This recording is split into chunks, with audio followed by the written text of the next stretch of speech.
Pinalalakas pa ang kaalaman ng mga kabataan sa digital literacy, online ethics at responsableng paggamit ng teknolohiya sa pagbubukas ng ASEAN Youth Summit sa Pasay City. Yan ang ulat ni Gav Villegas.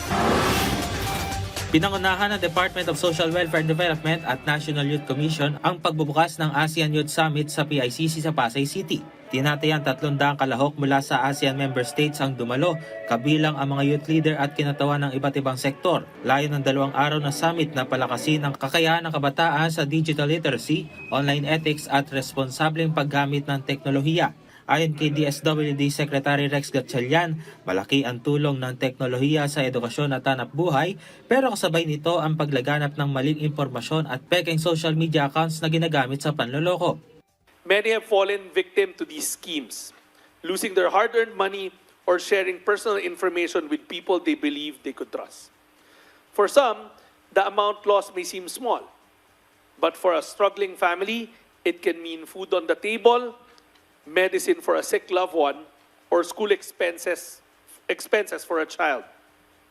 That is why we cannot allow misinformation, disinformation, and malinformation to victimize the very people the government is trying to protect.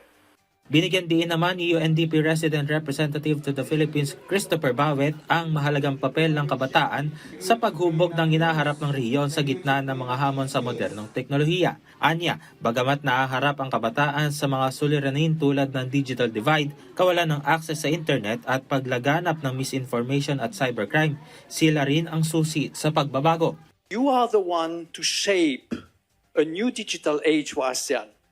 One that is not for the richest, not one for the big businesses, but one that will actually benefit the people, all the people, including the most marginalized one, for them to get jobs, to get an education. One that would actually provide services to communities, not only the one in the cities, also the one in the rural areas. One that promotes cohesion, not division, and one that makes a difference for sustainable development. Ayon naman kay Budget Secretary Kim De Leon, bagamat nasa 78 milyong Pilipino na ang konektado sa internet ngayong taon, nasa 19 na milyon pa rin ang offline. Para suportahan ang digital at emotional safety ng mga kabataan, ilan sa nakalaan sa panukalang 2027 budget ang 3 bilyong piso para sa 40,000 na public internet access points sa mga paaralan, ospital at komunidad sa buong bansa. May 800 milyong piso rin na inilaan sa pagkuha ng 2,000 school counselor na tutulong sa mga mag-aaral na humaharap sa cyberbullying, anxiety at iba pang mental health challenges. Nakalaan din ang 3.2 billion pesos para sa government internship program na inaasahang mapapakinabangan ng higit 53,000 kabataan.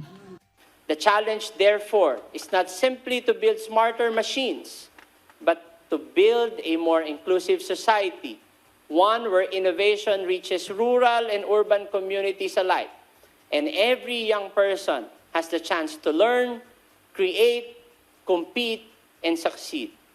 After all, the true measure of digital progress is not how advanced our technology becomes. It is how few people we leave behind.